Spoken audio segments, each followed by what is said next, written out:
नमस्कार, मैं राजीव बंसल। आप देख रहे हैं हाँसी की आवाज़। हम खड़े हैं जिला सचिवालय के बिल्कुल इस बोर्ड के सामने। हमारे साथ हैं जमावड़ी गांव के पूर्व सरपंच और बहुत से दस्तावेज इनके हाथ में हैं। कुछ ये लिफाफे भी भरे हुए हैं, इनसे जानेंगे। पिछले दिनों जो वृद्धा पेंशन है, बुढ़ापा पेंशन जिसे कहते हैं, बुढ़ापा सम्मान पेंशन जिसे कहते हैं, विडो पेंशन जिसे कहते हैं, विकलांग पेंशन जिसे कहते हैं, उसके लिए सरपंच साहब पूरे के पूरे जमावड़ी गांव के लोगों को यहाँ लेके आए थे जिनकी कट गई थी। और बड़ा हंगामा भी हुआ था यहाँ पर, उन्होंने यहाँ प्रदर्शन भी किया था। आज फिर सरपंच साहब यहाँ पहुँचे हैं, डिप्टी कमिश्नर साहब से मिले हैं ये, और कितने लोगों की पेंशन कटी है, क्या ये नाजायज़ पेंशन कटी है या जायज़ पेंशन कटी है, सब कुछ जानने के लिए हमारे साथ हैं। दूसरा इशू है कि इनके पास एक थैला है, ये सारे खोल के दिखाएंगे हमें सरपंच साहब। हंसराज जी पूर्व सरपंच हैं ये, कि इसके अंदर जो प्राइमरी सेक्शन के अंदर, प्राइमरी स्कूलों के अंदर, आज के प्राइमरी एलिमेंट्री स्कूल होते हैं, प्राइमरी स्कूल होते हैं, वहाँ मिड डे मील बनता है। और ये इनका कहना है कि ये सारे एक्सपायरी डेट के हैं ऑलमोस्ट, यानी कि ये ख़त्म हो चुके हैं और ये बिल्कुल बेकार हैं। ये ना तो उसमें किसी चीज़ में मिलाने वाले हैं। इन दोनों इशू पे इनसे बात करते हैं। और या क्या आप इन चीज़ों को लेके डिप्टी कमिश्नर साहब से, डीसी महोदय से मिले हैं, डॉक्टर राहुल जी से, ये सब जानने के लिए हमारे साथ हैं जमावड़ी गाँव के पूर्व सरपंच। सबसे पहले तो सरपंच साहब, मैं आपका हंसी की आवाज़ मीडिया पे हार्दिक अभिनंदन करता हूँ, स्वागत करता हूँ। धन्यवाद जी, आपका बहुत बहुत। अब बताएं कि पेंशन कितने लोगों की कट गई है गांव के अंदर। आपने यहाँ सारे बुला के पूरा एक बार एजिटेशन भी किया था, और उसका क्या समाधान निकला है या नहीं निकला है?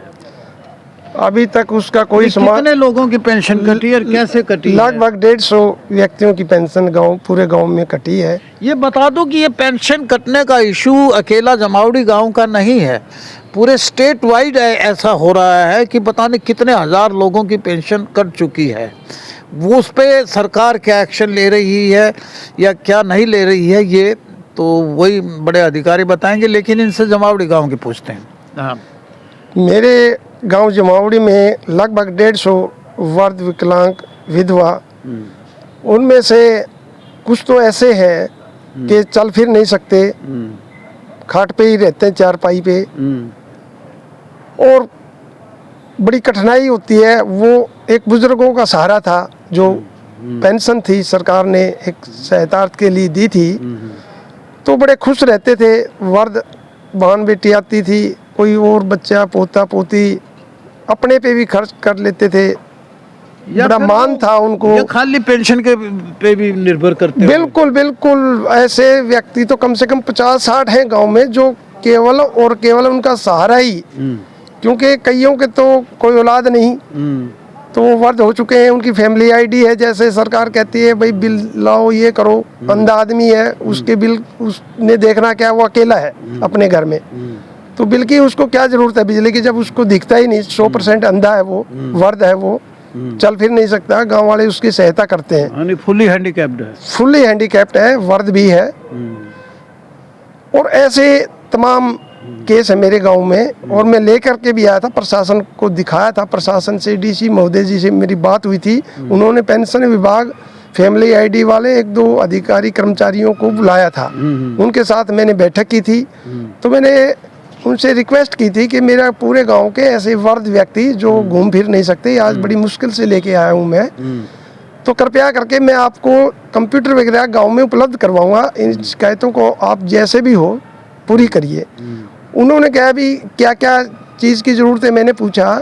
तो नंबर 1 तो मैं ये कहना चाहूँगा आपके माध्यम से सरकार को कि जो 10-20 वर्ष पहले पेंशन हुई, वृद्धावस्था पेंशन, उनके पास कोई उम्र का, क्योंकि अनपढ़ व्यक्ति लगभग हैं वो, और जन्म पत्री वगैरह उनकी किसी वक्त पुराने जमाने के वो जन्म date of birth certificate issue नहीं है, उनका मिला ही नहीं रिकॉर्ड में।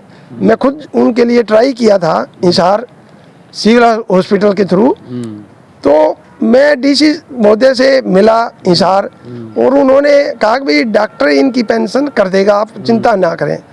डॉक्टर साहब ने कैंप लगवाया और उन्होंने वो वर्दों की जो काबिल थे उनको अपनी तरफ से रिकमेंडेशन दी। मेडिकल फिजिकल किया उन्होंने। हाँ डेंटिस्ट और उन्होंने मिलके भी।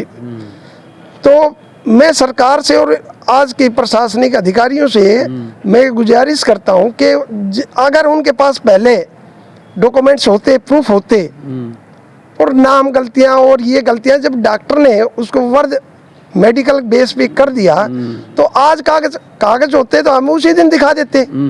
आज कागज मांगने का हमारे बुजुर्गों से उचित ही नहीं बनता।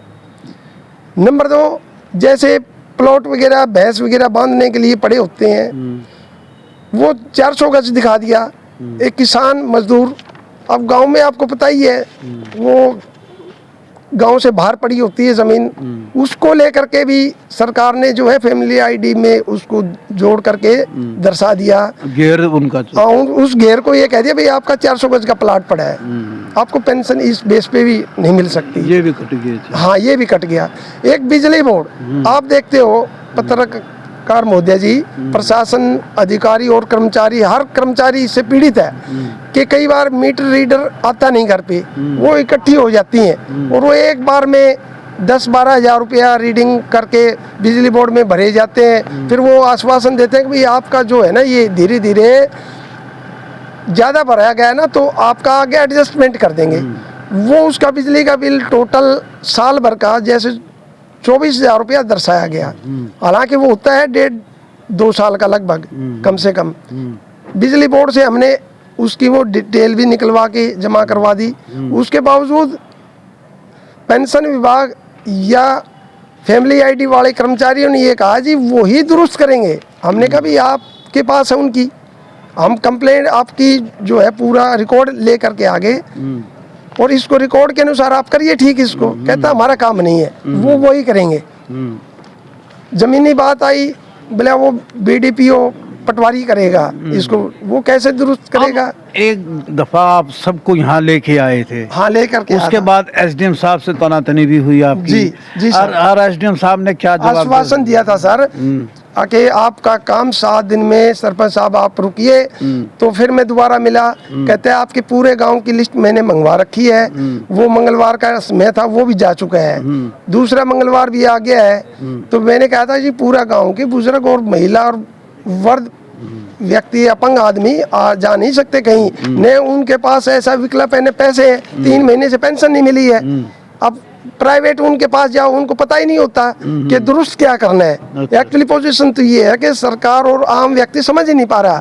मेरी जब बात हुई डिपार्टमेंटों से, फैमिली आईडी वाले तो कहते हैं जी हम तो जब ठीक करें, जब पेंशन विभाग जो है अपनी लिस्ट दे आपके गाँव की।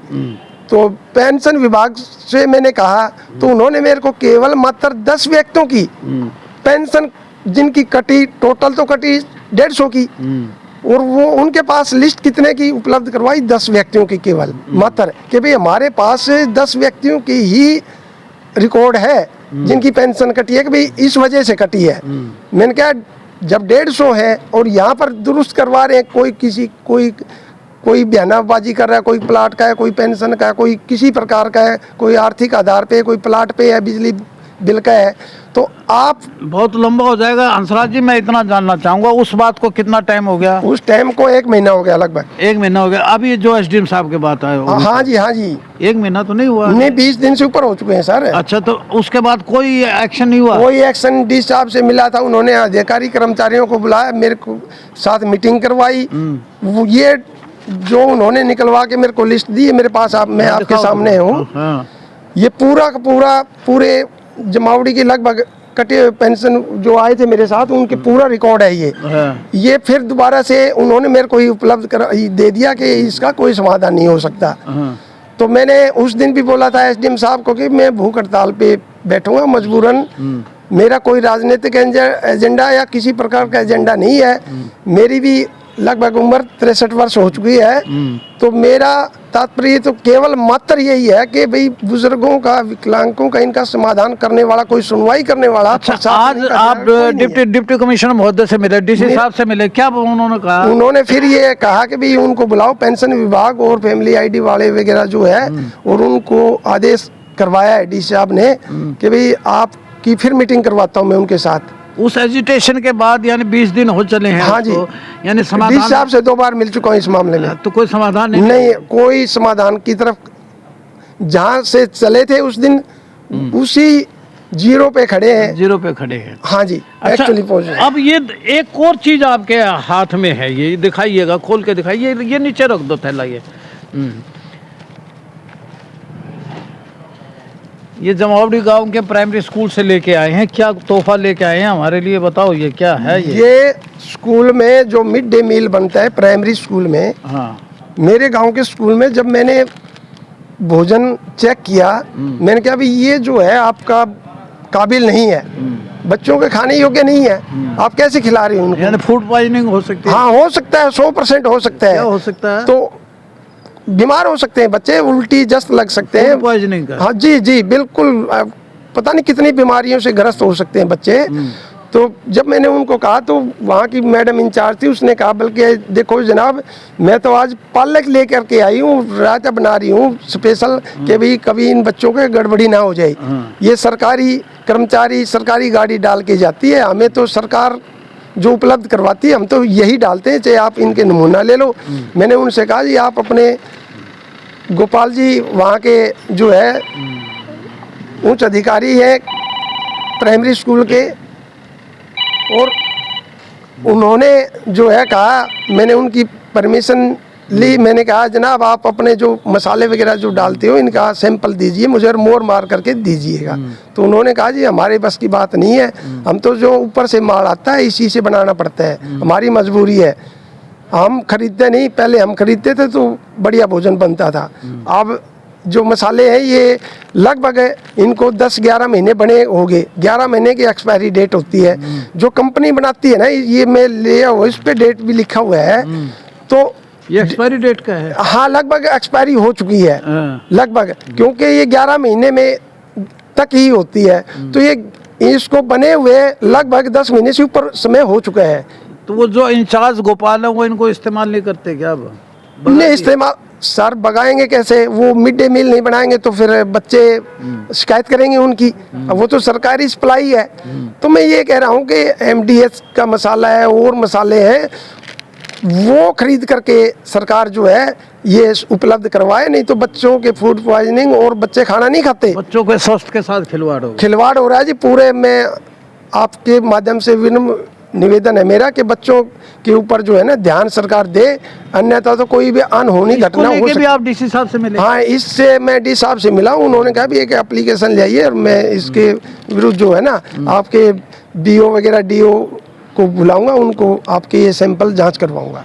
हमने यानी कि जमावड़ी स्कूल का जो प्राइमरी इंचार्ज है गोपाल जिसे भी बात की है, उन्होंने भी कहा है कि ये घेर के चले जाते हैं और बेकार हैं और डालने से कोई भी बच्चे का स्वास्थ्य बिगड़ सकता है। ये थे हंसराज जी जो पूर्व सरपंच रहे 2000 से 2005 तक, ऐसा ही है ना जी? जी जी। और इन्होंने पहले भी एजिटेशन किया था पेंशन को लेके, 160 की पेंशन कट गई, आज भी उसी स्टेटस पे खड़े हैं, किसी की पेंशन नहीं बनी। SDM साहब ने भी आश्वासन दिया था, आज DC साहब से मिले हैं। मैं खाप का भी उपाध्यक्ष रहा हूँ। नहीं, DC साहब ने क्या कहा, लिख के दो? हाँ, ये इस मसालों के बारे में तो लिख के दो, और पेंशन वाले तो अधिकारी कर्मचारियों को कहा कि आपकी मीटिंग फिर करवाता हूँ, कोई न कोई समाधान करने की कोशिश करते हैं। आज ये DC साहब से मिले, पहले SDM साहब से मिले थे, उन्होंने कहा कि मैं इस पेंशन का समाधान निकलवाऊंगा, लेकिन इसके बारे में लिख के दीजिए। हमारी गोपाल से भी बात हुई है जो स्कूल इंचार्ज है, उन्होंने कहा कि बहुत इन्फीरियर हैं, बेकार क्वालिटी के हैं और इनको मसाला डालते ही बच्चों को कुछ भी स्वास्थ्य बिगड़ सकता है। हम तो घर से ला के मिड डे मील बनाते हैं। मिड डे मील जो सप्लाई करता है, जो इंचार्ज है, वो ज़रा जागिएगा। किस तरह बच्चों का अगर सेहत से खिलवाड़ होगा तो देश का भविष्य कहाँ जाएगा? देखते रहिए हांसी की आवाज़, हंसराज जी की आवाज़ पहुँचाने का हम पूरा पुरजोर करेंगे। Thank you very much.